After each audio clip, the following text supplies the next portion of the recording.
ಅಂತಕ್ಕಂಥದ್ದು ಒಂದು ದೊಡ್ಡ ಆಸ್ತಿ, ನಮ್ಮೆಲ್ಲರ ದೊಡ್ಡ ಆಸ್ತಿ. ಏನೇ ಸಮಸ್ಯೆ ಇದ್ರು ಕೂಡ ನಾವು ನಗ್ನಗ್ತಾನೆ ಇರ್ಬೇಕು. ಸೊ ಹಾಗಾಗಿ ಇದೊಂದು ಕಾಮಿಡಿನ ಪ್ಲೇ ಮಾಡಿದೆ. ಓಕೆ, ಇವತ್ತು ರಿಯಲಿ ನನಗೆ ಖುಷಿ ಆಗೋದೇನಪ್ಪಾ ಅಂದ್ರೆ, ನನಗೆ ಕೊಟ್ಟಿರ್ತಕ್ಕಂಥ ಒಂದು ಟಾಪಿಕ್ ಫಾಲೋಅಪ್ ಬಗ್ಗೆ ನಾನು ತಿಳಿಸ್ಕೊಡ್ ಬಂದಿದ್ದೀನಿ. ತುಂಬಾ ಜನ ಅನ್ಕೊಂಡಿದ್ದಾರೆ, ಒಳ್ಳೆ ಗ್ರೇಟ್ ಲೀಡರು, ತುಂಬಾ ಚೆನ್ನಾಗಿ ತಿಳಿಸ್ಕೊಡ್ತಾರೆ, ಡೈರಿ ಪೆನ್ ಇಟ್ಕೊಳ್ಳಿ, ಅದು ಇದು ಅಂತ ಹೇಳಿ ಎಲ್ಲ ವಾಯ್ಸ್ ಮೆಸೇಜ್ ಹಾಕಿ ಬಿಲ್ಡಪ್ ಕೊಟ್ಟಿಟ್ಟಿದ್ದಾರೆ. ಬಟ್ ನಾನು ಏನು ಕಲ್ತಿಲ್ಲ, ನಾನು ನಿಮ್ಮಂಗೆ ಸೊ ಇವಾಗ ಇನ್ನು ಕಲಿತಾ ಇದ್ದೀನಿ, ನನಗೆ ಅದ್ರ ಬಗ್ಗೆ ಗೊತ್ತಿಲ್ಲ. ಆದ್ರೆ ಗೊತ್ತಿರ್ತಕ್ಕಂಥ ಕೆಲವೊಂದು ಟಿಪ್ಸ್ ಗಳನ್ನ ನಾನು ಹೇಳಲಿಕ್ಕೆ ಟ್ರೈ ಮಾಡ್ತೀನಿ. ಒಂದು ಡೈರಿ, ಒಂದು ಪೆನ್ ಇಟ್ಕೊಳ್ಳಿ, ನಾ ಏನಾದ್ರು ಕೊಡುವಂತ ಟಿಪ್ಸ್ ನಿಮಗೆ ಇಷ್ಟ ಆದ್ರೆ ನೋಟ್ ಮಾಡ್ಕೊಳ್ಳಿ. ಅದ್ರಲ್ಲೂ ಪೆನ್ನಲ್ಲಿ ಬರ್ಕೋಬೇಡಿ, ಪೆನ್ಸಿಲ್ ಅಲ್ಲಿ ಬರ್ಕೊಳ್ಳಿ. ಇಷ್ಟ ಆಗಿಲ್ಲ ಅಂದ್ರೆ ಅಳ್ಸಕ್ ಸುಲಭ ಆಗುತ್ತೆ. Okay, thank you so much. First of all ಮೊದ್ಲಿಗೆ ಫಾಲೋಅಪ್ ಅಂದ್ರೆ ಏನು? ಈಗ ಫಾಲೋಅಪ್ ಬಗ್ಗೆ ತುಂಬಾ ಜನ ಮಾತಾಡ್ತಾ ಇರ್ತಾರೆ. ಏನಂತಂದ್ರೆ, ಈಗ ನಾವೊಂದು ಬೈಕ್ ಶೋರೂಮಿಗೆ ಹೋಗ್ಲಿ, ಒಂದು ಕಾರ್ ಶೋರೂಮಿಗೆ ಹೋಗ್ಲಿ, ಏನಾದ್ರು ಹೋದಾಗ ಅವ್ರು ನಮ್ಮ ನಂಬರ್ನ ತಗೊಂಡು, ಸೊ ನಾವು ಗಾಡಿ ಏನಾದ್ರು ತಗೊಳ್ಳಿಲ್ಲ ಅಂದ್ರೂ ಕೂಡ ಅವರು ತುಂಬಾ ಚೆನ್ನಾಗಿ ಫಾಲೋಅಪ್ ಮಾಡ್ತಾರೆ ಅಂತೇಳಿ. ಫೋನ್ ಮೇಲೆ ಫೋನ್ ಮಾಡಿ, ಸರ್ ಹೊಸ ಮಾಡೆಲ್, ಈಗ ಹೊಸ ವರ್ಷಕ್ಕೆ ಆಫರ್ ಇದೆ, ಮತ್ತೊಂದಿದೆ, ಅದು ಹಾಗೆ ಹೀಗೆ ಏನೇನೋ ತಲೆಗೆ ತುಂಬಿ ಸೊ ಗಾಡಿನ ಪರ್ಚೇಸ್ ಮಾಡೋ ತರ ನಮಗೆ ಕನ್ವಿನ್ಸ್ ಮಾಡ್ತಾರೆ. ಸೊ ಅದು ಒಂದ್ ರೀತಿ ಫಾಲೋಅಪ್. ಸೊ ಅದ್ರ ಬಗ್ಗೆ ತುಂಬಾ ಜನ ನಮಗೆ ಹೇಳ್ತಾ ಇರ್ತಾರೆ. ಸೊ ಅದ್ರ ಜೊತೆಗೆ ಇನ್ನೊಂದು ಹೇಳ್ತಾರೆ, ಯಾವುದೇ ವ್ಯಕ್ತಿಗಾಗ್ಲಿ ನಾವು ಈ ಲವರ್ಸ್ ಗಳು ಫಾಲೋಅಪ್ ಮಾಡ್ತಾರೆ ನೋಡಿ, ಆ ತರ ಫಾಲೋಅಪ್ ಮಾಡ್ಬೇಕು ಅಂತ ಹೇಳಿ. ಸೊ ಈ ಎಲ್ಲವೂ ಕೂಡ ಒಂದು ಫಾಲೋಅಪ್ ಅಲ್ಲಿ ಇರ್ತಕ್ಕಂಥದ್ದು. ಬಟ್ ನಾನ್ ಅನ್ಕೊಂಡ್ ಮಟ್ಟಿಗೆ ಫಾಲೋಅಪ್ ಅಲ್ಲಿ ವೆರಿ ವೆರಿ ಇಂಪಾರ್ಟೆಂಟ್ ಏನಪ್ಪಾ ಅಂತಂದ್ರೆ, ನಾವು ಸೋಲೋದಿಲ್ಲಿ ಅಂತ ಅಂದ್ರೆ ಫಾಲೋಅಪ್ ಅಲ್ಲೇ ಸೋಲ್ತೀವಿ. ಯಾಕೆ ಸೋಲ್ತೀವಿ ಅಂತ ಅಂದ್ರೆ, ಫಾಲೋಅಪ್ ಅಲ್ಲಿ ಫಸ್ಟಿಗೆ ನಾವು ಏನ್ ತಿಳ್ಕೊಬೇಕು, ಏನನ್ನ ನಾವು ಕಲ್ತಿರ್ಬೇಕು, ಯಾವ ತರ ಅದನ್ನ ಅಳವಡಿಸ್ಕೋಬೇಕು ಅಂದ್ರೆ, ಸೊ ನನಗ್ ಗೊತ್ತಿರೋ ಮಟ್ಟಿಗೆ ಫಸ್ಟ್ ಆಫ್ ಆಲ್ ಮೊದ್ಲಿಗೆ ನಾವು ನಮ್ಮ ಅಪ್ಲೈನ್ ಯಾರಿದ್ದಾರೆ, ಸೊ ನಮ್ಮ ಅಪ್ಲೈನ್ಗೆ ನಾವು ಶರಣಾಗ್ಬೇಕು. ಸೊ ವೆರಿ ವೆರಿ ಇಂಪಾರ್ಟೆಂಟ್, ಇದನ್ನ ನೋಟ್ ಮಾಡ್ಕೊಳ್ಳಿ. ಯಾರು ಅಪ್ಲೈನ್ಗೆ ಶರಣಾಗಲ್ಲ, ಸೊ ಅವ್ರು ಖಂಡಿತವಾಗ್ಲು ಯಾವುದೇ ಒಂದು ಇಂಡಸ್ಟ್ರಿ, ಈ ಒಂದು ನೆಟ್ವರ್ಕ್ ಮಾರ್ಕೆಟಿಂಗ್ ಅಂತಲ್ಲ, ಯಾವುದೇ ಒಂದು ಇಂಡಸ್ಟ್ರಿ ಹೋದ್ರೂ ನಾವು ಯಾರು ಕೂಡ ಬೆಳೀಲಿಕ್ಕೆ ಸಾಧ್ಯ ಇಲ್ಲ. ಗುರುವಿಗೆ ಗುಲಾಮನಾಗುವ ತನಕ ದೊರೆಯದಣ್ಣ ಮುಕುತಿ ಅಂತ ಹೇಳ್ತಾರೆ. ಸೊ ಹಾಗಾಗಿ ಗುರುವಿಗೆ ನಾವು ಫಸ್ಟ್ ಶರಣಾಗ್ಬೇಕು. ಇಲ್ಲಿ ಗುರುವಿಗೆ ಶರಣಾಗೋದ್ರ ಜೊತೆಗೆ, ಸೊ ಇಲ್ಲಿ ಅಪ್ಲೈನ್ಸ್ ಆದ್ರೂ ಏನೀಗ ಅವ್ರದ್ದು ಒಂದು ತಂಡ ಇರುತ್ತೆ, ಆ ತಂಡನ ಅವರು ಯಾವ ತರ ಕೇರ್ ತಗೋಬೇಕು ಅಂದ್ರೆ, ಒಂದು ರಿಲೇಶನ್ಶಿಪ್ ನ ಬಾಂಡಿಂಗ್ ನ ಕ್ರಿಯೇಟ್ ಮಾಡ್ಕೋಬೇಕು. ಎಷ್ಟೋ ಜನ ಟೀಮ್ ಕಟ್ಟಕ್ ಸ್ಟಾರ್ಟ್ ಮಾಡ್ತಾರೆ, ಆ ಟೀಮ್ ಕಟ್ಟಕ್ ಸ್ಟಾರ್ಟ್ ಮಾಡಿದ್ಮೇಲೆ ಅವ್ರ ಪಾಡಿಗೆ ಅವ್ರ ಕೆಲಸ ಮಾಡ್ತಾರೆ ಅನ್ಕೊಂಡು ನಮ್ ಪಾಡಿಗೆ ನಾವು ಸುಮ್ನಾಗ್ಬಿಡ್ತೀವಿ. ಯಾವುದೇ ಕಾರಣಕ್ಕೂ ನಾವು ಎಲ್ಲೂ ಸುಮ್ನಾಗ್ಬಾರ್ದು. ಸೊ ನಮ್ಮ ಒಂದು ಟೀಮಿನ ಜೊತೆ ನಮ್ಮ ರಿಲೇಶನ್ಶಿಪ್ ಯಾವ ತರ ಇರ್ಬೇಕು ಅಂದ್ರೆ, ಇಲ್ಲಿ ಅಪ್ಲೈನು, ನಾನ್ ಡೌನ್ಲೈನು, ಸೀನಿಯರು, ಜೂನಿಯರು, ಇದು ಯಾವ್ದು ಕೂಡ ಭೇದ ಭಾವ ಇಟ್ಕೊಳ್ದಂಗೆ ಸೊ ನಾವೊಂದು ರಿಲೇಶನ್ಶಿಪ್ ನ ನಾವು ಬೆಳೆಸ್ಕೊಂಡ್ ಹೋಗ್ಬೇಕು. ಎಷ್ಟೋ ಕೆಲವರು ಏನ್ ಮಾಡ್ತಾರೆ ಅಂದ್ರೆ, ಈಗ ನಾನು ಒಬ್ಬರನ್ನ ಜಾಯಿನ್ ಮಾಡ್ಸಿದೀನಿ ಅಂತಂದ್ರೆ ಅವ್ರ ಜೊತೆನೆ ಅವ್ರಿಗೆ ಜಾಯಿನ್ ಮಾಡ್ಸಿರ್ತೀನಿ, ಅವ್ರಿಗೆ ಬಿಸ್ನೆಸ್ ಬಗ್ಗೆ ಹೇಳೋದಕ್ಕಿಂತ ಹೆಚ್ಚಾಗಿ ನಮ್ಮ ಮನೆಯ ಸಮಸ್ಯೆಗಳನ್ನ ನಾವ್ ಹೇಳ್ಕೊಂತೀವಿ, ಅಥವಾ ದುಡ್ಡಿನ ವಿಚಾರಗಳನ್ನೇ ಮಾತಾಡ್ತಿರ್ತೀವಿ. ಸೊ ಇದರಿಂದ ನಮಗೆ 100% ಟೀಮ್ ಹಾಳಾಗುತ್ತೆ. ಯಾವತ್ತೂ ಕೂಡ ನಾವು ನಮ್ಮ ಬಿಸ್ನೆಸ್ ಪಾರ್ಟ್ನರ್ ಜೊತೆ ನಮ್ಮ ಮನೆಯ ವಿಚಾರಗಳನ್ನಾಗ್ಲಿ, ದುಡ್ಡಿನ ವಿಚಾರಗಳಾಗ್ಲಿ ನಾವ್ ಯಾವ್ದನ್ನು ಕೂಡ ಶೇರ್ ಮಾಡ್ಕೋಬಾರ್ದು. ಯಾಕೆಂದ್ರೆ ಸೊ ಆ ಇಂಡಸ್ಟ್ರಿಗೆ ಬಂದಿದೀವಿ ಅಂದ್ರೆ ಅವರು ಕನ್ಸಿಟಿಗೆ ಬಂದಿರ್ತಾರೆ, ನಾವು ಕನ್ಸಿಟಿಗೆ ಬಂದಿರ್ತೀವಿ. ಆ ಕನ್ಸಿಗೆ ನನ್ಸಾಗಿ ನಾವ್ ಏನ್ ಮಾಡ್ಬೇಕು ಅನ್ನೋದ್ರ ಬಗ್ಗೆ, ಡೆವಲಪ್ಮೆಂಟ್ ಬಗ್ಗೆ ನಾವು ಚರ್ಚೆ ಮಾಡ್ಬೇಕೇ ವಿನಃ ಯಾವುದೇ ಕಾರಣಕ್ಕೂ ನಾವು ಫ್ಯಾಮಿಲಿ ವಿಚಾರವಾಗಿ ನಾವ್ ಯಾವ್ದನ್ನು ಕೂಡ ಮಾಡ್ಬಾರ್ದು. ಕೆಲವರು ಎಷ್ಟೋ ಜನ ಈ ಇಂಡಸ್ಟ್ರಿ ಸೋಲಕ್ಕೆ ಏನಂತಂದ್ರೆ, ಜಾಯಿನ್ ಆಗಿ ಸ್ವಲ್ಪ ದಿವಸಕ್ಕೆ ನಾವು ಹೆಲ್ತ್ ಪ್ಲಾನ್, ನಾವು ಇದ್ರಲ್ಲಿ ಏನೋ ಕೆಲವೊಂದು ವಿಚಾರಗಳ ತಿಳ್ಕೊಂಡಿದೀವಿ, ಹೆಲ್ತ್ ಪ್ಲಾನ್ ಇರ್ಬೋದು, ಪ್ರಾಡಕ್ಟ್ ಪ್ಲಾನ್ ಇರ್ಬೋದು, ಅಥವಾ ಬಿಸ್ನೆಸ್ ಪ್ಲಾನ್ ಇರ್ಬೋದು, ಮತ್ತೊಂದು ನಾವು ತಿಳ್ಕೊಂಡಿದೀವಿ, ಇನ್ನೇನ್ ಅವ್ರ ಸಹಾಯ ನಮ್ಗೇನ್ ಬೇಕಾಗಲ್ಲ ಅಂತೇಳಿ ತಿರಸ್ಕಾರ ಮಾಡ್ತಾರೆ. ತುಂಬಾ ಕೇರ್ಲೆಸ್ ಆಗಿ ನಡ್ಕೊಂತಾರೆ. ಅಪ್ಲೈನು ಫೋನ್ ಮಾಡಿದ್ರು ಕೂಡ ರೆಸ್ಪಾನ್ಸ್ ಇರಲ್ಲ. ಬಹಳಷ್ಟು ದಿನ ಅಯ್ಯ ಬಿಡಪ್ಪ, ಅವ್ರ ಕಾಟ ತಪ್ಪೋಯ್ತು, ನನಗಂತೂ ಅವ್ರ ಫೋನೇ ಮಾಡಕ್ಲಾ ಅಂತೇಳಿ ನಮ್ ಪಾಡಿ ನಾವು ಸುಮ್ನೆ ಇರ್ತೀವಿ. ಸೊ ಯಾವುದೇ ಕಾರಣಕ್ಕೂ ಟೀಮು ಬೆಳೆಯಲ್ಲ. ನಮ್ಮ ಆ ಒಂದು ದುರಹಂಕಾರ ಇದೆಯಲ್ಲ, ಅದೇ ನಮ್ಮನ್ನ ಸರ್ವನಾಶ ಮಾಡ್ಬಿಡುತ್ತೆ. ಸೊ ಏನೇ ಆದ್ರೂ ಕೂಡ ಅಪ್ಲೈನ್ ಇರ್ಬೋದು ಅಥವಾ ಬಿಸ್ನೆಸ್ ಪಾರ್ಟ್ನರ್ ಇರ್ಬೋದು, ಯಾರು ಒಬ್ರಿಗೊಬ್ರು ಕಮ್ಯುನಿಕೇಶನ್ ಅಲ್ಲಿ ಯಾವತ್ತೂ ಗ್ಯಾಪ್ ಇರಬಾರ್ದು. ಸೊ ಹಿಂಗಲ್ಲ ಹಿಂಗೆ ಅಂತೇಳಿ ನಾವು ಡೆವಲಪ್ಮೆಂಟ್ ವಿಚಾರವಾಗಿ ನಾವು ಚರ್ಚೆ ಮಾಡ್ತಾ ಹೋದ್ರೆ 100% ನಾವು ಬಿಸ್ನೆಸ್ ಅಲ್ಲಿ ಸಕ್ಸಸ್ ಆಗ್ಬೋದು. ಇಲ್ಲ ಅಂದ್ರೆ ಯಾವುದೇ ಕಾರಣಕ್ಕೂ ಸಕ್ಸಸ್ ಆಗಕ್ಕೆ ಸಾಧ್ಯತೆ ಇಲ್ಲ. ಸೊ ಅದಾದ್ಮೇಲೆ ನೆಕ್ಸ್ಟ್ ಎರಡನೇ ಪಾಯಿಂಟ್ ಬಂದು, ಈಗ ನೀವು ತುಂಬಾ ಜನನ BOPಗೆ ಇನ್ವೈಟ್ ಮಾಡಿರ್ತೀರಾ. ಈಗ ಒಂದು ಸರ್ವೆ ಪ್ರಕಾರ ನಾವು 10 ಜನ ಇನ್ವೈಟ್ ಮಾಡಿದ್ರೆ ನಮಗ್ ಬರ್ತಕ್ಕಂಥವ್ರೆ 2 ರಿಂದ 3 ಜನ BOP ಕಾರ್ಯಕ್ರಮಕ್ಕೆ ಬಂದಿರ್ತಾರೆ. ಸೊ ಅದ್ರಲ್ಲಿ ನಾವು ಕರೆದವ್ರ ಎಲ್ಲರೂ ಕೂಡ ಏನ್ BOP ಕಾರ್ಯಕ್ರಮಕ್ಕೆ ಬಂದಿರಲ್ಲ. ಸೊ ಕರೆಕ್ಟ್ ಅಲ್ವಾ? ಹಾಗಾಗಿ ನಾವ್ ಬಂದಂತ ವ್ಯಕ್ತಿಗಳನ್ನೇ ನಾವು ಫಸ್ಟ್ ಆಫ್ ಆಲ್ ಏನ್ ಮಾಡ್ತೀವಿ ಅಂದ್ರೆ, BOP ಕಾರ್ಯಕ್ರಮ ಮುಗಿತಿದಂಗೆ ಅವ್ರನ್ನ ಹೊರಗಡೆ ಹೋಗಕ್ ಬಿಡಬಾರ್ದು. ಫಸ್ಟ್ ನಾವ್ ಮಾಡ್ಬೇಕಾಗಿರೋದು ಏನಂದ್ರೆ, BOP ಕಾರ್ಯಕ್ರಮ ಆಗ್ತಿದಂಗೆನೆ ಫಸ್ಟ್ ಒಂದ್ ರೌಂಡ್ ಟೇಬಲ್ ಹಾಕ್ಸಿ ಅಲ್ಲಿ ಕೂರ್ಸ್ಕೊಂಡು ನಮ್ಮ ಅಪ್ಲೈನ್ ಬಗ್ಗೆ ಅವರಿಗೆ ಕೆಲವೊಂದು ವಿಚಾರಗಳನ್ನ ಹೇಳ್ಬೇಕು, ಹೈಲೈಟ್ ಮಾಡಿ. ಸೊ ನಮ್ಮ ಗುರುಗಳನ್ನ ಕರೆದು ಕೂರ್ಸ್ಕೊಂಡು ಸೊ ನಾವಲ್ಲಿ ಗ್ರೂಪ್ ಡಿಸ್ಕಷನ್ ನ ಮಾಡ್ಬೇಕು. ಅಲ್ಲಿ ಒಂದು ಕ್ಲಾರಿಟಿ ಸಿಗುತ್ತೆ. ಯಾಕೆಂದ್ರೆ ಅವರು BOP ನಲ್ಲಿ ಕೊಡ್ಬೇಕಾದ್ರೆ ಮಾಹಿತಿಗಳನ್ನ ಎಲ್ಲವನ್ನು ಸಂಪೂರ್ಣವಾಗಿ ಕೊಡ್ಲಿಕ್ಕೆ ಆಗಲ್ಲ. ಯಾಕೆಂದ್ರೆ ಸಮಯದ ಅಭಾವ ಇರುತ್ತೆ. ಅಲ್ಲಿ ಕ್ಲಾರಿಟಿನ ಜಾಸ್ತಿ ಕೊಡ್ತಾ ಹೋದ್ರೆ ಸಮಯ ಕಳೀತಾ ಇರುತ್ತೆ ಅಂತ ಹೇಳಿ ಅವ್ರ ಏನ್ ಮಾಡ್ತಾರೆ ಅಂದ್ರೆ, ಸ್ವಲ್ಪ ಸ್ವಲ್ಪ ಮಟ್ಟಿಗೆ ಕೆಲವೊಂದು ವಿಚಾರಗಳನ್ನ ಹೇಳಿರ್ತಾರೆ. ಅದನ್ನ ಗ್ರೂಪ್ ಡಿಸ್ಕಷನ್ ಅಲ್ಲಿ ಕೂತಾಗ ಆ ಅಬ್ಜೆಕ್ಷನ್ ಗಳನ್ನ ಕ್ಲಿಯರ್ ಮಾಡ್ಕೊಂಡು ಅವ್ರಿಗೆ ಕ್ಲಾರಿಟಿನ ಕೊಡಬಹುದು. ಸೊ ಆ ಗ್ರೂಪ್ ಡಿಸ್ಕಷನ್ ಎಲ್ಲ ಆದ್ಮೇಲೆ ಫಸ್ಟ್ ಆಫ್ ಆಲ್ ನಾವೇನ್ ಕೇಳ್ತೀವಿ ಅವ್ರನ್ನ, ಹೇಗ್ ಅನ್ನಿಸ್ತು ಬಿಸ್ನೆಸ್ ಅಂತ ಕೇಳ್ತೀವಿ. ಆ ಬಿಸ್ನೆಸ್ ಹೇಗ್ ಅನ್ನಿಸ್ತು ಅಂತ ಕೇಳಿದಾಗ ಅವ್ರ ಮನ್ಸಲ್ಲಿ ಪರವಾಗಿಲ್ಲ, ಸುಮಾರಿಗೆ ಇರ್ಲಿ ನೋಡೋಣ ಅಂತೇಳಿ ನಮ್ಗೆ ರೀಸನ್ಗಳು ಹೇಳ್ತಾರೆ. ಬಟ್ ಯಾವತ್ತೂ ಕೂಡ ಹೇಗ್ ಅನ್ನಿಸ್ತು ನಿಮಗೆ ಅಂತೇಳಿ ನಾವು ಕೇಳಕ್ ಹೋಗ್ಬಾರದು. ಆಪ್ಷನ್ಸ್ ಗಳನ್ನ ಕೊಡಕ್ ಹೋಗ್ಬಾರದು. ಸರ್ ನಿಮಗೆ ಬಿಸ್ನೆಸ್ ಅಲ್ಲಿ ಪ್ರಾಡಕ್ಟ್ ಇಷ್ಟ ಆಯ್ತಾ, ಬಿಸ್ನೆಸ್ ಇಷ್ಟ ಆಯ್ತಾ? ಎರಡೇ ವರ್ಡ್. ಸೊ ಆ ಎರಡೇ ವರ್ಡ್ ಅಲ್ಲಿ ನಾವು ಅವ್ರನ್ನ ಲಾಕ್ ಮಾಡ್ಕೋಬಹುದು. ಅಕಸ್ಮಾತ್ ಒಂದ್ ವೇಳೆ ಪ್ರಾಡಕ್ಟ್ ಬಗ್ಗೆ ಇಷ್ಟ ಆಯ್ತು ಅಂತ ಅಂದ್ರೆ, ಸರ್ ನಿಮಗೆ ಸೂಪರ್ ಖುಷಿ ಆಯ್ತು ಸರ್, ನೀವು ಪ್ರಾಡಕ್ಟ್ ನ ಚೂಸ್ ಮಾಡಿದ್ದು. ಪ್ರಾಡಕ್ಟ್ ನ ಈಗ ನಿಮಗೆ ಯಾವ ಒಂದು ಇದಕ್ಕೆ ಸಮಸ್ಯೆಗೆ ಪ್ರಾಡಕ್ಟ್ ಬೇಕು ಸರ್. ಅಕಸ್ಮಾತ್ ಸರ್ ನಿಮಗೆ ನೋಡಿದ್ರೆ ತುಂಬಾ ಫಿಟ್ ಅಂಡ್ ಫೈನ್, ತುಂಬಾ ಚೆನ್ನಾಗಿದ್ದೀರಿ, ನನಗೆ ನಿಮ್ಮಲ್ಲಿ ಯಾವ್ದೇ ರೀತಿ ಸಮಸ್ಯೆ ಇದೆ ಅಂತ ನನಗೆ ಅನ್ನಿಸ್ತಾ ಇಲ್ಲ. ಹಾಗಾಗಿ ಕ್ಯಾಶುಯಲ್ ಆಗಿ ಪ್ರಾಡಕ್ಟ್ ನ ಯೂಸ್ ಮಾಡ್ತಿರೋ ಅಥವಾ ಏನಾದ್ರೂ ಸಮಸ್ಯೆ ಇದೆಯಾ ಅಂತೇಳಿ ನಾವು ಈ ತರ ಕೇಳಿದಾಗ ಅವ್ರ ಸಮಸ್ಯೆಗಳನ್ನ ಹೇಳ್ಕೊಂತಾರೆ. ಆ ಸಮಸ್ಯೆಗೆ ನಾವ್ ಏನ್ ಪ್ರಾಡಕ್ಟ್ ಕೊಡ್ಬೇಕೋ ಸೊ ಅದನ್ನ ನಾವು ಲಿಸ್ಟ್ ಮಾಡಿ ಕೊಡ್ಬೋದು. ಒಂದ್ ವೇಳೆ ಬಿಸ್ನೆಸ್ ಇಷ್ಟ ಆಯ್ತು ಅಂತ ಅಂದ್ರೆ, ಸರ್ ಈ ಬಿಸ್ನೆಸ್ ಅಲ್ಲಿ ಈಗ ನಮ್ಗೆ ಆಪ್ಷನ್ಸ್ ಇದೆ. ನಮಗೆ 26 SP ಇರ್ಬೋದು, 53 SP ಇರ್ಬೋದು ಅಥವಾ 100 SP. ಸೊ ಈ ಮೂರಲ್ಲಿ ಯಾವ್ದು ಚೂಸ್ ಮಾಡ್ತೀರಾ? Cash, Google ಪೇನ? ಸೊ ಅಲ್ಲೇ ನಾವು ಅದನ್ನ ಕ್ಲಾರಿಟಿ ತಗೋಬಹುದು. ಜೊತೆಗೆ ಇನ್ನೊಂದೇನಪ್ಪಾ ಅಂದ್ರೆ, ಈಗ ನಾವು ಭಾನುವಾರ BOP ಇರ್ಬೋದು ಅಥವಾ ಒಂದ್ ಮನೆಗೆ ಹೋಗಿದ್ದಾಗ ಇರ್ಬೋದು, ಅಲ್ಲಿ ಏನ್ ಮಾಡ್ತಾರೆ, ಸೀನಿಯರ್ ನ ಕರ್ಕೊಂಡು ಹೋಗಿರ್ತೀವಿ. ಸೀನಿಯರ್ ಕರ್ಕೊಂಡು ಹೋಗಿ ಕೂರ್ಸ್ಕೊಂಡಾಗ ಪ್ಲಾನ್ ಎಲ್ಲ ಹೇಳ್ತೀವಿ. ಪ್ಲಾನ್ ಎಲ್ಲ ಹೇಳಾದ್ಮೇಲೆ ಅವರು ತುಂಬಾ ಇಷ್ಟಪಟ್ಟಿರ್ತಾರೆ. ಈಗ ಪ್ರಾಡಕ್ಟ್ ಲಾಸ್ಟ್ ಮೂಮೆಂಟ್ ಅಲ್ಲಿ ಪ್ರಾಡಕ್ಟ್ ನ ಅಲ್ಲಿ ನೋಟ್ ಮಾಡ್ಬೇಕು. ಅವಾಗ ಏನ್ ಮಾಡ್ತಾರೆ ಸೀನಿಯರು, ಕರ್ಕೊಂಡ್ ಹೋಗಿರ್ತಾರ ಅವ್ರ ಕೈಲೆ, ಸರ್ ಇವ್ರಿಗೆ ಏನೇನ್ ಪ್ರಾಡಕ್ಟ್ ಬೇಕು ಬರೀರಿ ಅಂತ. ಸೊ ಅವ್ರಿಗೆ ಒಂದ್ ಗೊತ್ತಿದ್ರೆ ಒಂದ್ ಗೊತ್ತಿರಲ್ಲ. ಅವಾಗ ಅಲ್ಲಿ ಪ್ರಾಡಕ್ಟ್ ಲಿಸ್ಟ್ ಮಾಡೋದ್ರಲ್ಲಿ ಸ್ವಲ್ಪ ಏನಾರು ಅಲ್ಲಿ ಸಮಯ ತಗೋತಾ ಇದ್ದಾಗ, ಸರಿ ಆಯ್ತು ನಾನು ನೋಡೋಣ ಹೇಳ್ತೀನಿ ಅಂತೇಳಿ ಇವ್ರನ್ನ ಕಳ್ಸಕ್ಕೆ ನೋಡ್ತಾರ ಹೊರಗಡೆಗೆ. ಹಾಗಾಗಿ ಅವ್ರಿಗೆ ಅಲ್ಲಿ ಇಷ್ಟ ಆಯ್ತಾ, ಇಮಿಡಿಯೇಟ್ ಆಗಿ ಪ್ರಾಡಕ್ಟ್ ಲಿಸ್ಟ್ ಮಾಡ್ಬೇಕು. ಅಮೌಂಟ್ ಅನ್ನ, ಸರ್ ಇಷ್ಟು ಪ್ರಾಡಕ್ಟ್ ಗೆ ಇಷ್ಟ ಆಗತ್ತೆ ಸರ್ ಅಮೌಂಟ್ ಅಂತೇಳಿ ನಾವು ಅಲ್ಲೇ ಅದನ್ನ ಕ್ಲಿಯರ್ ಮಾಡ್ಕೊಡ್ಬೇಕು. ಸೊ ಇದು ಇರ್ತಕ್ಕಂಥದ್ದು. ಸೊ ಹಾಗಾಗಿ ಯಾವುದೇ ಕಾರಣಕ್ಕೂ ನಾವು ತುಂಬಾ ಆಪ್ಷನ್ಸ್ ಗಳನ್ನ ಕೊಡಕ್ ಹೋಗ್ಬಾರ್ದು. ಇದು ಇರ್ತಕ್ಕಂಥದ್ದು. ಸೊ ಇದರಲ್ಲಿ ಇನ್ನೊಂದು ವಿಚಾರ ಏನಪ್ಪಾ ಅಂತಂದ್ರೆ, ಫಸ್ಟ್ ಆಫ್ ಆಲ್ ನಾವು ಯಾವುದೇ ಒಂದು ಕೆಲಸ ಮಾಡ್ಬೇಕಾದ್ರೆ, ಯಾವುದೇ ಒಂದು ವೃತ್ತಿ ಇರ್ಬೋದು, ಕೆಲಸ ಮಾಡ್ಬೇಕಾದ್ರೆ ಆ ಕೆಲ್ಸದ ಬಗ್ಗೆ ನಾವು ತುಂಬಾ ಚೆನ್ನಾಗಿ ಫಸ್ಟ್ ನಾವು ತಿಳ್ಕೊಬೇಕು. ನಾವು ಕೆಲವೊಂದು ವಿಚಾರಗಳನ್ನ ನಾವು ತಿಳ್ಕೊಂಡಿಲ್ಲ ಅಂದ್ರೆ ಅಲ್ಲೇ ನಾವು ಸೋತೋಗ್ಬಿಡ್ತೀವಿ. ಯಾಕೆ ಅಂದ್ರೆ ಸ್ಟಾರ್ಟಿಂಗ್ ಅಲ್ಲಿ ನಾನ್ ಜಾಯಿನ್ ಆದಾಗ ಆದೆ. ನಮ್ಮ ಗುರುಗಳು ಏನೋ ಮಾಡಿ ಹೆಂಗೋ ಫಸ್ಟ್ ರ್ಯಾಂಕ್ ಅಚೀವ್ಮೆಂಟ್ ಅಂತೇಳಿ ಫೋಟೋನು ತೋರಿಸಿದ್ರು. ಇನ್ಕಮ್ ಕೂಡ ನಮ್ಮ ಅಕೌಂಟಿಗೆ ಟ್ರಾನ್ಸ್ಫರ್ ಆಯ್ತು. ಸರ್ ನಿಮ್ದು ಫಸ್ಟ್ ರ್ಯಾಂಕ್ ಕಂಪ್ಲೀಟ್ ಆಗಿದೆ ಅಂತ ಅಂದ್ರು. ಖುಷಿ ಆಯ್ತು. ಒಬ್ಬ ದೇವ್ರೆ, ನಾನು ಏನು ಕೆಲಸನೇ ಮಾಡಿಲ್ಲ, ನಮ್ ಗುರುಗಳು ಹೆಂಗ ಫಸ್ಟ್ ರ್ಯಾಂಕ್ ಮಾಡ್ಬಿಟ್ರು ನಂದ ಅಂತೇಳಿ ನಾನು ಖುಷಿ ಆಗ್ಬಿಟ್ಟೆ. ಸೊ ಸೆಕೆಂಡ್ ರ್ಯಾಂಕ್ ಬಗ್ಗೆ ನನಗೇನು ಗೊತ್ತಿಲ್ಲ. ಆಮೇಲೆ ಟೀಮ್ ಅಲ್ಲಿ ನಮ್ ಜೊತೆ ಯಾರಿದ್ದಾರೆ ಏನು ಅಂತ ಗೊತ್ತಿಲ್ಲ. ನಾನು ಗ್ರೂಪ್ ಅಲ್ಲಿ ನೋಡ್ತಿದ್ದೆ, ನನ್ನ ಗ್ರೂಪ್ ಜಾಯಿನ್ ಮಾಡಿದ್ರು.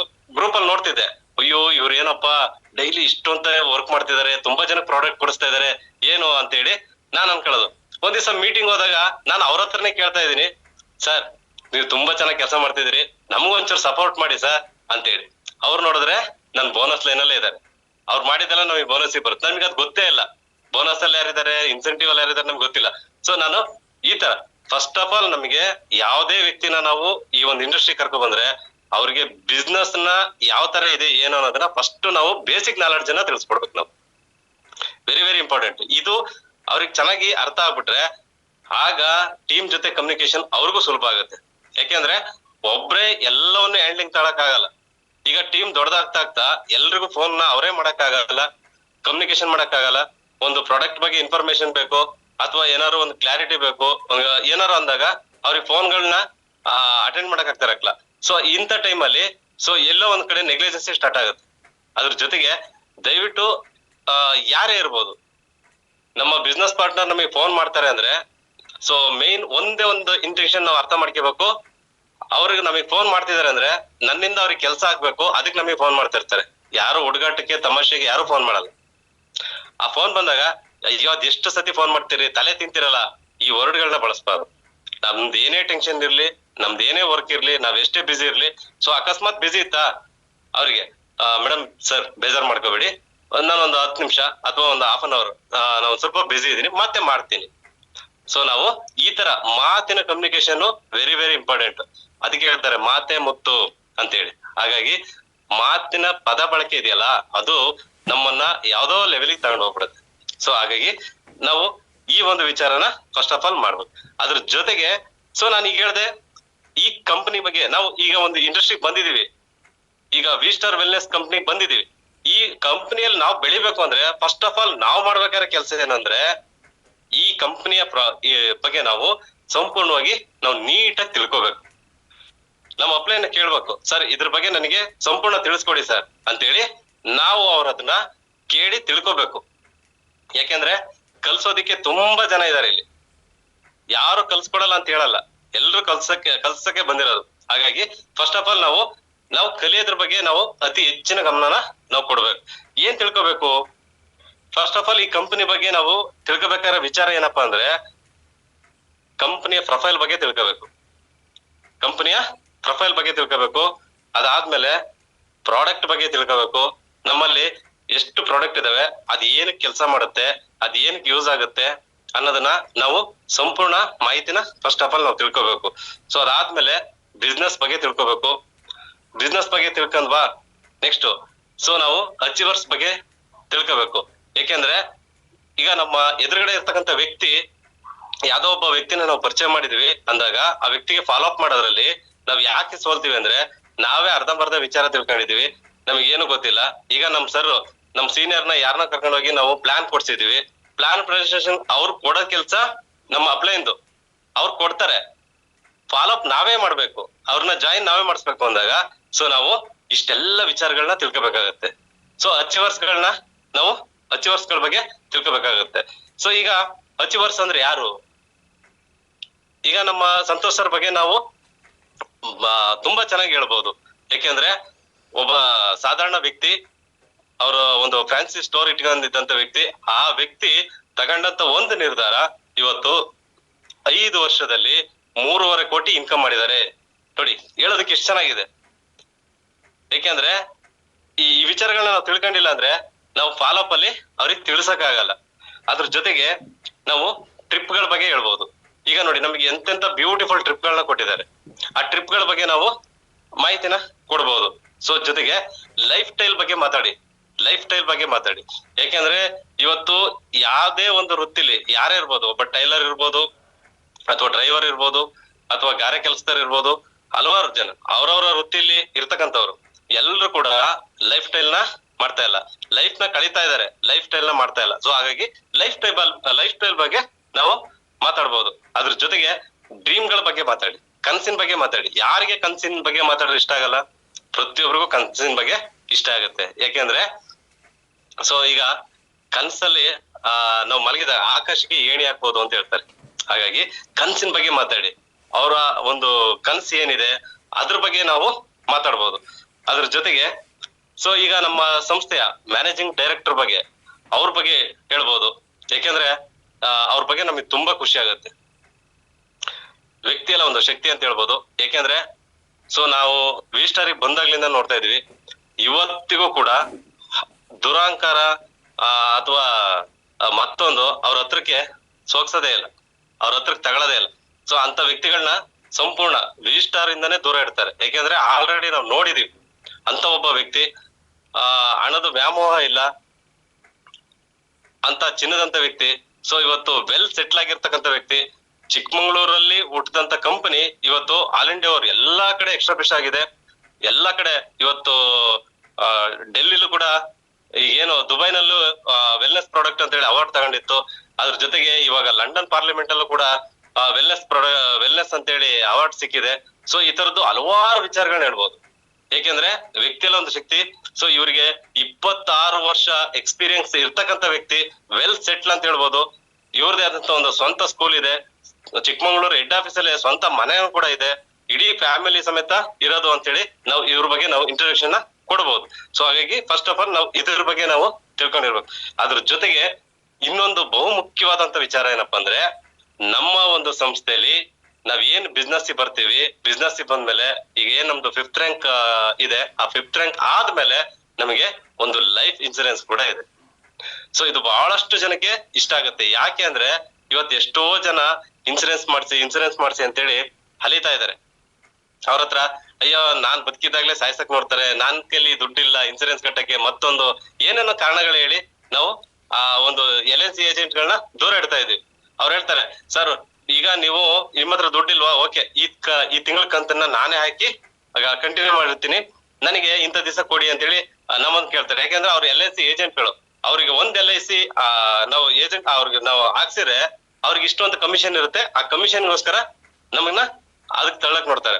ಆದ್ರೆ ನಮ್ಮ ಸಂಸ್ಥೆಯಲ್ಲಿ ನಮ್ ಕೈಯಿಂದ 1 ರೂಪಾಯಿನೂ ಕಟ್ಟಿಸ್ಕೊಳ್ದಂಗೆ ನಮಗ್ ಕೊಡೋ ದುಡ್ಡು ಕೊಡ್ತಾ ಬಂದು ಕಂಪ್ನಿಯ ಲಾಭಾಂಶ ದುಡ್ಡಲ್ಲಿ ನಮ್ಮ ಹೆಸರಲ್ಲಿ 1 ಲಕ್ಷದಿಂದ 20 ಲಕ್ಷದ ತನಕ ಇನ್ಸೂರೆನ್ಸ್ ಕಟ್ತಾರೆ ಅಂದ್ರೆ ಸೊ ಹೆಮ್ಮೆ ವಿಚಾರ ಅಲ್ವಾ. ಫ್ರೀ ಆಫ್ ಕಾಸ್ಟ್ ಅಲ್ಲಿ ಇನ್ಸೂರೆನ್ಸ್ ಸಿಗುತ್ತೆ. ಸೊ ಅದ್ರ ಜೊತೆಗೆ ಏನಾರು ಅಕಸ್ಮಾತ್ ನನಗೆ ಏನಾದ್ರು ಹೆಚ್ಚು ಕಡಿಮೆ ಆಯ್ತು ಅಂದ್ರೆ ನಮ್ಮನೇಲಿ 2 ಜನ ಮಕ್ಳಿಗೆ 5ನೇ ಕ್ಲಾಸಿಂದ ಅಪ್ ಟು 2nd PU ತನಕನು ಎಜುಕೇಶನ್ ನ ಫ್ರೀ ಆಗಿ ನಮ್ಗೆ ಕೊಡುತ್ತೆ. ಅದ್ರ ಜೊತೆಗೆ ನಮ್ಮ ಯಾವುದೇ ಒಂದು ಜಾಬ್ ಅಲ್ಲಿ ಇರ್ತಕ್ಕಂಥವ್ರು, ಈಗ DC ಇರ್ಬೋದು ಅಥವಾ IAS ಇರ್ಬೋದು, ಲಾಯರ್ ಇರ್ಬೋದು, ಜಡ್ಜ್ ಇರ್ಬೋದು, ಯಾವುದೇ ವೃತ್ತಿಯವರು ಇದ್ರು ಕೂಡ ಅವರ ಕೆಲ್ಸನ ಅವರ ಮಕ್ಳಿಗೆ ಅವರ ಹೆಂಡತಿಗೆ ಯಾರಿಗೂ ಕೊಡ್ಲಿಕ್ ಬರಲ್ಲ. ಆದ್ರೆ ನಮ್ಮ ಒಂದು V-Star ವೆಲ್ನೆಸ್ ಅಲ್ಲಿ ನಾವು ಯಾವ ರ್ಯಾಂಕ್ ಪೊಸಿಷನ್ ಅಲ್ಲಿ ಇರ್ತೀವೋ ಅದೇ ರ್ಯಾಂಕ್ ಪೊಸಿಷನ್ ನ ನಾವ್ ಯಾರಿಗ್ ನಾಮಿನಿ ಮಾಡ್ಕೊಟ್ಟಿರ್ತೀವಿ ಅವ್ರಿಗೇನೆ ಕೊಡುತ್ತೆ. ಸೊ ನೋಡಿ, ಈ ಕಾನ್ಸೆಪ್ಟ್ ಇದೆಯಲ್ಲ ಬಹಳಷ್ಟು ಜನಕ್ಕೆ ಇಷ್ಟ ಆಗುತ್ತೆ. ಇದನ್ನ ನಾವು ಎಕ್ಸ್ಪ್ಲೇನ್ ಮಾಡಲ್ಲ ಜಾಸ್ತಿ, ಇದ್ರ ಬಗ್ಗೆ ನಾವು ಅವೇರ್ನೆಸ್ ಮೂಡ್ಸಲ್ಲ. ಹಾಗಾಗಿ ಈ ಒಂದು ಇಂಡಸ್ಟ್ರಿಗೆ ನಾನ್ ಬರ್ಲಿಕ್ಕೂ ಕಾರಣ ಈ ಒಂದು ಇನ್ಸೂರೆನ್ಸ್. ಯಾಕೆಂದ್ರೆ ಇವತ್ ನಾನಿಲ್ಲ ಅಂದ್ರೂ ಕೂಡ ನನ್ನ ಪರವಾಗಿ ನನಗ್ ಬರುವಂತ ಇನ್ಕಮ್ ನ ನನ್ನ ಫ್ಯಾಮಿಲಿ ಕೊಡುತ್ತೆ ಅಂದ್ರೆ ಯಾರಿಗ್ ತಾನೇ ಬೇಜಾರಾಗತ್ತೆ, ತುಂಬಾನೇ ಖುಷಿ ಆಗುತ್ತೆ. ಸೊ ಇದನ್ನ ನಾವು ಫಸ್ಟ್ ಆಫ್ ಆಲ್ ನಾವು ಪ್ರತಿಯೊಬ್ಬರಿಗೂ ಕೂಡ ತಿಳಿಸ್ಬೇಕು ಈ ಬಿಸ್ನೆಸ್ ಅಲ್ಲಿ.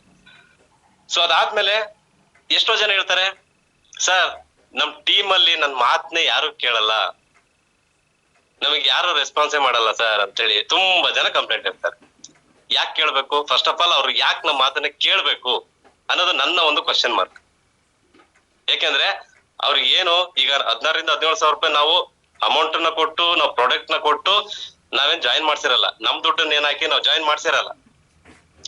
ಕಾನ್ಸೆಪ್ಟ್ ಹೇಳಿದ್ವಿ, ಅವ್ರ ಮನ್ಸಿಗೆ ಇಷ್ಟ ಆಯ್ತು, ಜಾಯಿನ್ ಆಗಿದ್ದಾರೆ, ಕರೆಕ್ಟ್ ಅಲ್ವಾ?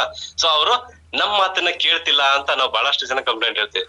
ಆದ್ರೆ ನಾನ್ ಹೇಳ್ತೀನಿ, ಯಾರು ಕೂಡ ಯಾರ ಮಾತನ್ನು ಕೇಳೋದಕ್ಕೆ ಯಾರು ರೆಡಿ ಇಲ್ಲ. ನಾವ್ ಏನ್ ಮಾಡ್ತೀವೋ ಅದನ್ನ ಕಾಪಿ ಪೇಸ್ಟ್ ಮಾಡುತ್ತೆ ನಮ್ ಟೀಮ್, ನಮ್ ಜೊತೆ ಇರ್ತಕ್ಕಂಥವ್ರು ಕಾಪಿ ಪೇಸ್ಟ್ ಮಾಡ್ತಾರೆ. ಸೊ ಇವತ್ತು ಬಹಳಷ್ಟು ಜನ ಮಾತಾಡ್ತಾರೆ, ಪ್ರಿಯಕದಂ ಮ್ಯಾಮ್ ಬಗ್ಗೆ ಮಾತಾಡ್ತಾರೆ. ಅವರು ಹಾಕುವಂತ ಡ್ರೆಸ್ ಕೋಡ್ ಇದೆಯಲ್ಲ ತುಂಬಾ ಚೆನ್ನಾಗಿರುತ್ತೆ, ಒಳ್ಳೆ ಮ್ಯಾಚಿಂಗ್, ಅವರು ಹಾಕೋ ಸ್ಲಿಪ್ಪರ್ ಇರ್ಬೋದು, ಆ ಶೂ ಇರ್ಬೋದು ಅಥವಾ ಡ್ರೆಸ್ ಕೋಡ್ ತುಂಬಾ ಚೆನ್ನಾಗಿರುತ್ತೆ ಅಂತ ತುಂಬಾ ಜನ ನಮ್ ಜೊತೆ ನಮ್ ಟೀಮ್ ಅಲ್ಲೇ ಮಾತಾಡಿದವರು ಉಂಟು.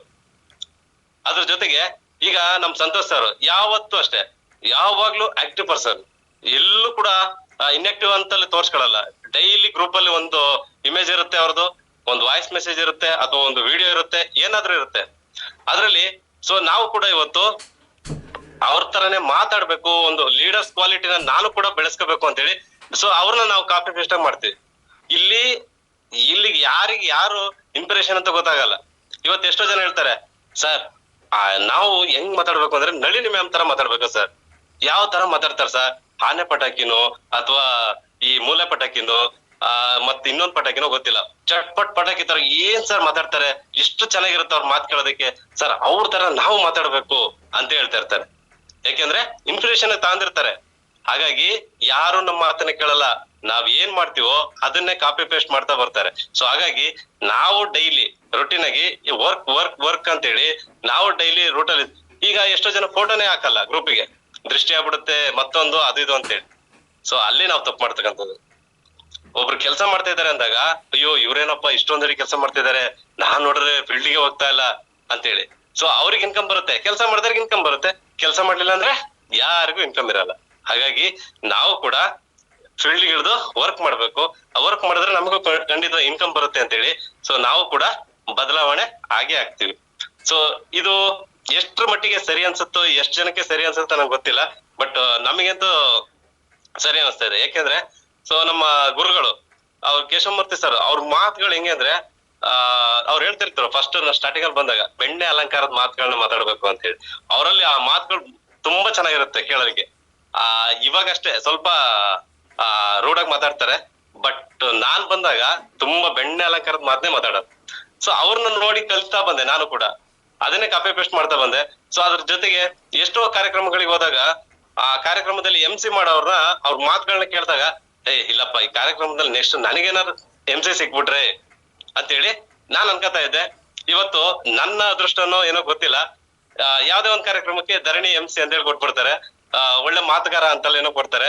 ನಾ ಪ್ರತಿ ಸತಿ ಅನ್ಕೋತೀನಿ ಈ ಸತಿ ನಾನ್ ಮಾತಾಡಿದ್ಕಿಂತ ಇನ್ನೂ ಚೆನ್ನಾಗಿ ಮಾತಾಡ್ಬೇಕು ಅಂತೇಳಿ ಅನ್ಕೋತಾನೆ ಇರ್ತೀನಿ. ಸೊ ಇದನ್ನ ಪ್ರತಿಯೊಬ್ರು ಕೂಡ ಅಳವಡಿಸ್ಕೊಂತ ಬರ್ತಾರೆ. ಹಾಗಾಗಿ ಇಲ್ಲಿ ನಮ್ಮ ಮಾತನ್ನ ಯಾರು ಕೇಳಲ್ಲ, ನಾವ್ ಮಾಡಂತ ಕೆಲ್ಸನ ಅವರು ಕೂಡ ಕಾಪಿ ಪೇಸ್ಟ್ ಮಾಡ್ತಾರೆ ಅನ್ನೋದು ನನ್ನ ಒಂದು ಮನಸ್ಸಿನ ಸ್ಥಿತಿ. ಅದ್ರ ಜೊತೆಗೆ ಇನ್ನೊಂದು ವಿಚಾರ ಏನಪ್ಪಾ ಅಂದ್ರೆ, ಕರ್ಕ ಬಂದಂತ ವ್ಯಕ್ತಿಗೆ ಸೊ ಇದನ್ನ ಅರ್ಥ ಮಾಡಿಸಿ, ಮೈಂಡ್ ಸೆಟ್ ಮಾಡಿಸಿ. ಏನಂದ್ರೆ ನಾವು ಯಾವುದೇ ವ್ಯಕ್ತಿಗಿರ್ಬೋದು, ಅವರು ಒಂದು ಯಾವ್ದಾದ್ರು ಒಂದು ಜಾಬ್ ಏನಾದ್ರು ಮಾಡ್ತಾ ಇದಾರೆ ಅಂದ್ರೆ, ಯಾವ್ದಾದ್ರು ಒಂದು ಜಾಬ್ ಅಲ್ಲಿ ಇದಾರೆ ಅಂದ್ರೆ, ಎಕ್ಸಾಂಪಲ್ ಆಗಿ ಈಗ ಇಲ್ಲಿ ಯಾರಿಗೆಲ್ಲ 1 ಲಕ್ಷ ರೂಪಾಯಿ ಸ್ಯಾಲ್ರಿ ಇದೆ, ಸ್ವಲ್ಪ ಹ್ಯಾಂಡ್ ರೈಸ್ ಮಾಡಿ ನೋಡೋಣ ಯಾರೆಲ್ಲ. Okay sorry. ಸೊ ಈಗ ನಾವು ಜಾಬ್ ಮಾಡ್ತಿರೋಂತ ವ್ಯಕ್ತಿ ಏನಾದ್ರು 1 ಕೋಟಿ ನಾವು ಸಂಪಾದನೆ ಮಾಡ್ಬೇಕು ಅಂದ್ರೆ ನಾವು 60 ವರ್ಷ ದುಡಿದ್ರು ಕಷ್ಟ. ಯಾಕೆಂದ್ರೆ ಜಾಬ್ ಮಾಡ್ತಿರೋರ ಒಂದು ಪರಿಸ್ಥಿತಿ ಹೆಂಗಿರುತ್ತಪ್ಪ ಅಂದ್ರೆ, ಸ್ಯಾಲ್ರಿ ಕೈಗೆ ಸಿಕ್ತಾಗ 1 ತಿಂಗಳೆಲ್ಲ ಕೆಲಸ ಮಾಡಿರ್ತಾರೆ, ಸ್ಯಾಲ್ರಿ ಕೈ ಸಿಕ್ತಾಗ ಅವ್ರ ಹತ್ರ ದುಡ್ಡಿರುತ್ತೆ, ಸ್ವಲ್ಪ ಜೋಶ್ ಆಗಿರ್ತಾರೆ.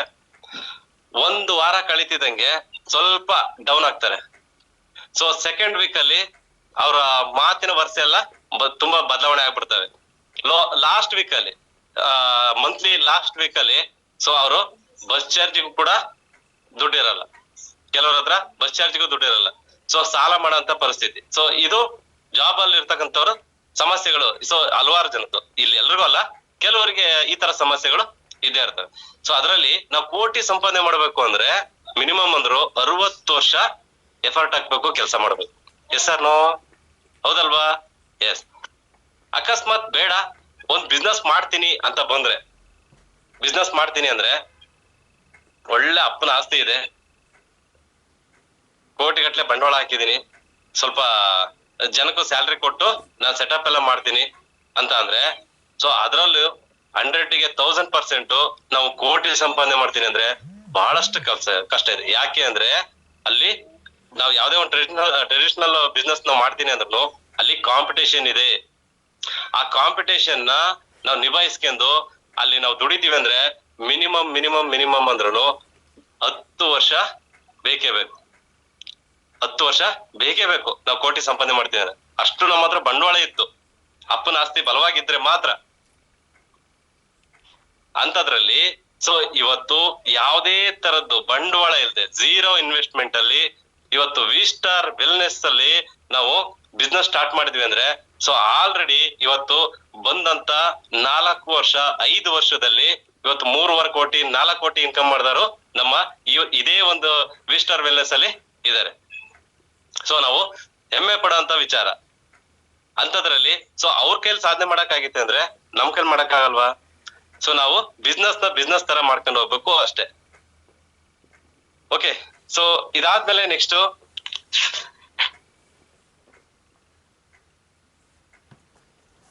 ಈಗ ಇದರಲ್ಲಿ ಲಾಸ್ಟ್ ಗೆ ನಾನು ವಿಚಾರಕ್ಕೆ ಬರ್ತೀನಿ.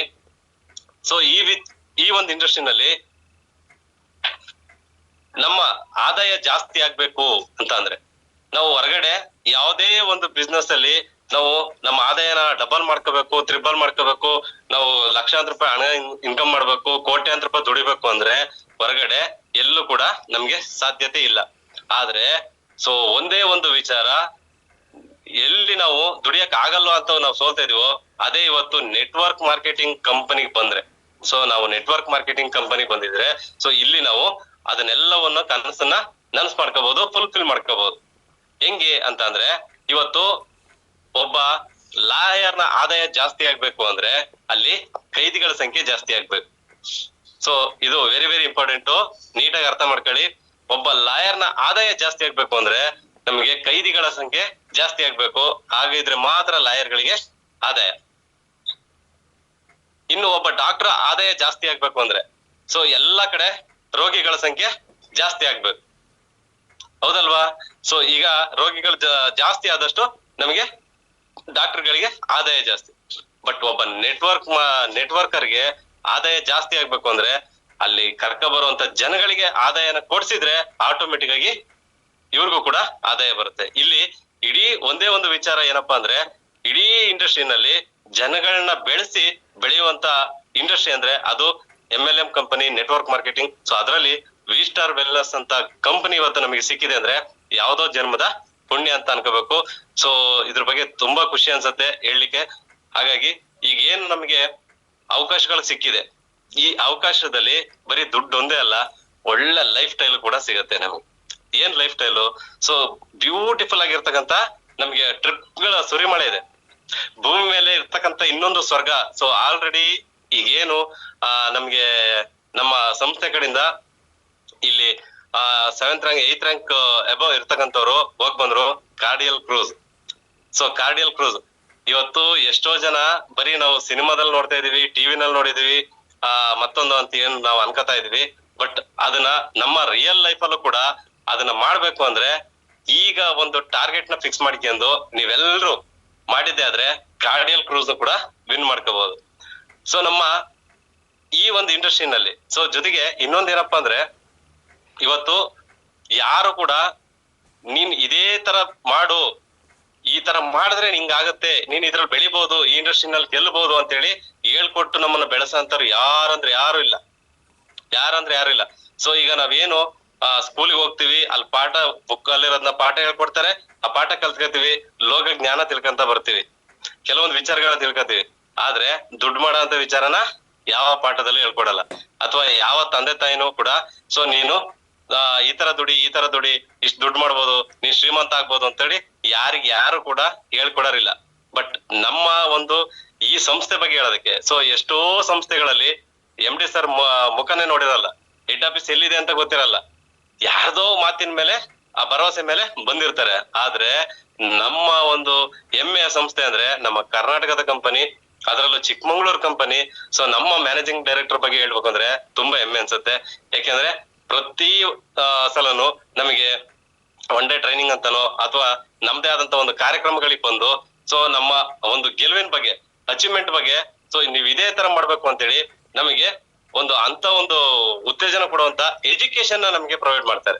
ಸೊ ಈ ಒಂದು ಬಾಂಡಿಂಗ್ ಇತ್ತು ಅಂತ ಅಂದ್ರೆ ಒಂದು ಅಪ್ಲೈನ್ ಸಪೋರ್ಟ್, ಇನ್ನೊಂದು MD ಅವ್ರ ಸಪೋರ್ಟ್. ಸೊ ಇದ್ ಸಿಕ್ತಾಗ ಪ್ರತಿಯೊಬ್ರು ಕೂಡ 0 to ಹೀರೋ ಆಗೋದ್ರಲ್ಲಿ, ಒಬ್ಬ ಬಿಲಿಯನೇರ್ ಆಗೋದ್ರಲ್ಲಿ ಯಾವುದೇ ತರದ ಡೌಟ್ ಗಳಿಲ್ಲ. ಸೊ ಅಂತ ಒಂದು ಇಂಡಸ್ಟ್ರಿ ಅಂದ್ರೆ ಇಡೀ ಜಗತ್ತಲ್ಲಿ ಹುಡುಕ ಬಂದ್ರು ವಿ ಸ್ಟಾರ್ ವೆಲ್ನೆಸ್ ನಂತ ಕಂಪನಿ ಇವತ್ತು ಎಲ್ಲೂ ಕೂಡ ಸಿಕ್ಲಿಕ್ಕೆ ನಮಗೆ ಸಾಧ್ಯತೆನೇ ಇಲ್ಲ. ಸೊ ಅದ್ರ ಬಗ್ಗೆ ನಮಗೆ ತುಂಬಾನೇ ಖುಷಿ ಆಗುತ್ತೆ. ಸೊ ಅದ್ರ ಜೊತೆಗೆ ಇವತ್ತು ಏನು ಕಾರ್ಡಿಯಲ್ ಕ್ರೂಸ್ ನಮಗೆ ಟ್ರಿಪ್ ಕೊಟ್ಟಿದಾರೋ ಆ ಟ್ರಿಪ್ ನ ಈಗ ಆ ಅಚೀವ್ಮೆಂಟ್ ಮಾಡೋದಕ್ಕೆ ಎಷ್ಟೋ ಜನ ಕಷ್ಟ ಅಂತಾರೆ. ಸೊ ತುಂಬಾ ಸಿಂಪಲ್, ನಮ್ಮ ಟೀಮ್ ಅಲ್ಲಿ ಎಷ್ಟು ಜನ ಇದಾರೋ ಅವ್ರಗಳಿಗೆ ಈಗೇನು ಕೇವಲ 2.5 ID, ಸೊ ಅಂದ್ರೆ ಒಂದು 230 SP 240 SP ಅಥವಾ 250 SP ನಮಗೆ ಜೋಧ್ಪುರ್ ಜೈಸಲ್ಮೇರ್ ಟ್ರಿಪ್ ಕೂಡ ಇದೆ. ಜೋಧ್ಪುರ್ ಜೈಸಲ್ಮೇರ್ ಟ್ರಿಪ್ ಇದೆ. ಕೇವಲ 50,000 ರೂಪಾಯಿ ಬಿಸ್ನೆಸ್ ಮಾಡಿದ್ರೆ ಸಾಕು. 50,000 ರೂಪಾಯಿ ಬಿಸ್ನೆಸ್ ಅಲ್ಲಿ 40,000ಕ್ಕೆ ನಮಗೆ ಏನ್ ಪ್ರಾಡಕ್ಟ್ ಬೇಕೋ ಆ ಪ್ರಾಡಕ್ಟ್ ಸಿಗುತ್ತೆ. ಸೊ ಅದನ್ನ ಆಕ್ಟಿವೇಶನ್ ಮಾಡ್ಸಿದ್ರೆ ಆ ಪಾಯಿಂಟ್ ಗಳು ಸಿಗುತ್ತೆ. ಅದ್ರ ಜೊತೆಗೆ 10,000 ರೂಪಾಯಿನ ನಾವು ಅಲ್ಲಿ ಕಂಪ್ನಿಗೆ ಪೇ ಮಾಡೋದ್ರಿಂದ ಸೊ ನಮಗೆ ಜೋಧ್ಪುರ್ ಜೈಸಲ್ಮೇರ್ ಟ್ರಿಪ್ ಕೂಡ ಸಿಗುತ್ತೆ.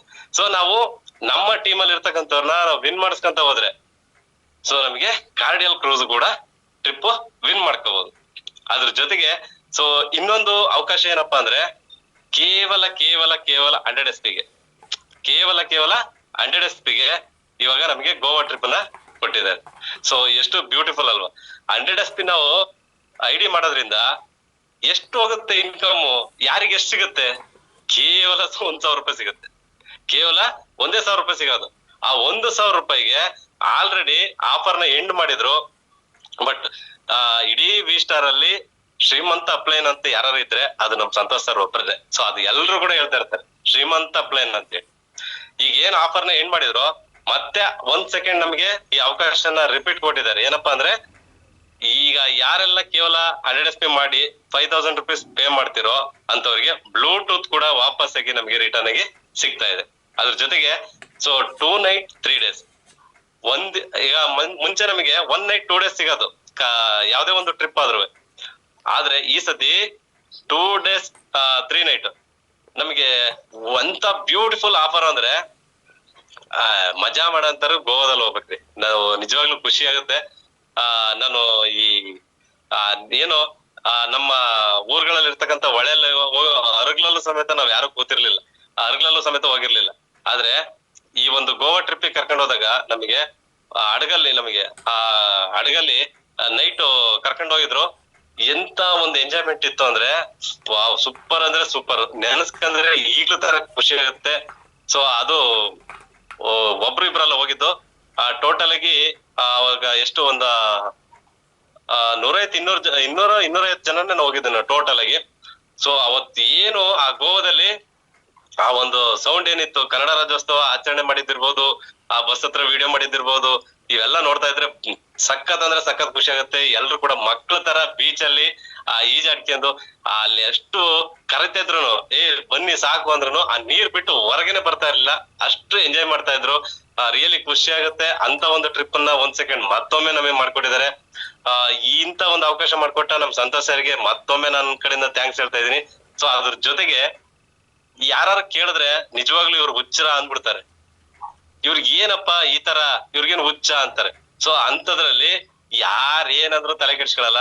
ನನ್ನವ್ರು ಖುಷಿಯಾಗಿರ್ಬೇಕು, ನನ್ನವ್ರು ಎಂಜಾಯ್ಮೆಂಟ್ ಮಾಡ್ಬೇಕು ಅಂತೇಳಿ ಈಗ ನಮ್ಗೆ ದಾಂಡೇಲಿ ಟ್ರಿಪ್ ಅನ್ನು ಕೂಡ ಕೊಟ್ಟಿದ್ದಾರೆ. ಸೊ ಈ ದಾಂಡೇಲಿ ಟ್ರಿಪ್ ಅಲ್ಲಿ ಕೇವಲ 3,500 ರೂಪಾಯಿ ನಾವು ಪೇ ಮಾಡಿದ್ರೆ 3,500 ರೂಪಾಯಿ ನಾವು ಪೇ ಮಾಡಿದ್ರೆ ನಮಗೆ 1 ನೈಟ್ 2 ಡೇಸ್ ದಾಂಡೇಲಿ ಟ್ರಿಪ್ ಸಿಗುತ್ತೆ. ಸೊ ಅದ್ರ ಜೊತೆಗೆ ನಾವು ಕೊಟ್ಟಿದ್ 3,500 ರೂಪಾಯಿ ಕೊಟ್ಟು ಅಲ್ಲಿಗೆ ಹೋಗ್ಬೇಕಾ ಅಂತ ಯೋಚನೆ ಮಾಡೋರು ಇರ್ತೀವಿ. ಆದ್ರೆ ಸೊ ಡೋಂಟ್ ವರಿ, ಅದ್ರ ಬಗ್ಗೆ ಯೋಚನೆ ಮಾಡಂಗೆ ಇಲ್ಲ. ನಮ್ಗೆ ಏನೀಗ 2,000 ರೂಪೀಸ್ ವರ್ತಬಲ್ ಆಗಿ ನಮಗೆ ಪ್ರಾಡಕ್ಟ್ ಇದೆಯೋ ಯಾವ್ದಾದ್ರು ಒಂದು ಗೈನೋಕಾಪ್ ಇರ್ಬೋದು ಅಥವಾ ಇಮ್ಯುನಿಟಿ ಕಾಪ್, ಯಾವ್ದೋ ಒಂದು ಪ್ರಾಡಕ್ಟ್ ಅನ್ನ ನಮಗೆ ವಾಪಸ್ ರಿಟರ್ನ್ ಆಗಿ ಪ್ರಾಡಕ್ಟ್ ರೂಪದಲ್ಲಿ ನಮಗೆ ವಾಪಸ್ ಕೊಡ್ತಾ ಇದ್ದಾರೆ. ಅದ್ರ ಜೊತೆಗೆ ಸೊ ಇನ್ನೊಂದು ಖುಷಿ ಪಡುವಂತ ವಿಚಾರ ಏನಪ್ಪಾ ಅಂದ್ರೆ ನಮ್ಮ ಸಂಸ್ಥೆ 7ನೇ ವರ್ಷದ ಆನಿವರ್ಸರಿ, ಈಗ 7ನೇ ವರ್ಷದ ಆನಿವರ್ಸರಿನ ಈಗ ಬೆಂಗಳೂರಲ್ಲಿ ಆರ್ಗನೈಸ್ ಮಾಡ್ತಾ ಇದ್ದಾರೆ. ಈ ಒಂದು ಕಾರ್ಯಕ್ರಮದ ಎಂಟ್ರಿ ಪಾಸ್ ಏನಿತ್ತು ಆ ಎಂಟ್ರಿ ಪಾಸ್ ಅನ್ನು ಕೂಡ ಈಗ ಯಾರೆಲ್ಲ ದಾಂಡೇಲಿ ಟ್ರಿಪ್ ಬರ್ತಾ ಇದೀರಾ 3,500 ರೂಪಾಯಿ ಕೊಟ್ಟು, ಈ ಟ್ರಿಪ್ ಬರೋಂತರಿಗೆ ಒಂದ್ ಕಡೆ ಪ್ರಾಡಕ್ಟ್, ಒಂದ್ ಕಡೆ ಟ್ರಿಪ್, ಜೊತೆಗೆ ನಮಗೆ ಕಂಪ್ನಿ ಆನಿವರ್ಸರಿಯ ಎಂಟ್ರಿ ಪಾಸಸ್ ನಮಗೆ ಫ್ರೀ ಆಗಿ ವಾಪಸ್ಸು ಕೊಡ್ತಾ ಇದ್ದಾರೆ. ಸೊ ಇಂತ ಅವಕಾಶ ಲೈಫ್ ಅಲ್ಲಿ ಯಾರು ಕೂಡ ಯಾವ ಅಪ್ಲೈನು ಕೂಡ ಮಾಡದೇ ಇರತಕ್ಕಂತ ಕೆಲ್ಸನ ನಮ್ಮ ಸೀನಿಯರ್ ನಮ್ಮ ಸಂತೋಷ್ ಸರ್ ಮಾಡ್ತಾ ಇದಾರೆ. ತುಂಬಾ ಖುಷಿ ಆಗ್ತಾ ಇದೆ. ನಾನು ಕೂಡ ಗೋವಾನೇ ನೋಡಿರ್ಲಿಲ್ಲ. ಎಷ್ಟೋ ಜನ ನಮ್ಮ ಸ್ನೇಹಿತರುಗಳಿಗೆ ಹೇಳ್ತಾ ಇದ್ವಿ, ನಾವೆಲ್ಲ ಫ್ರೆಂಡ್ ಸರ್ಕಲ್ ಅಲ್ಲಿ ಎಲ್ಲ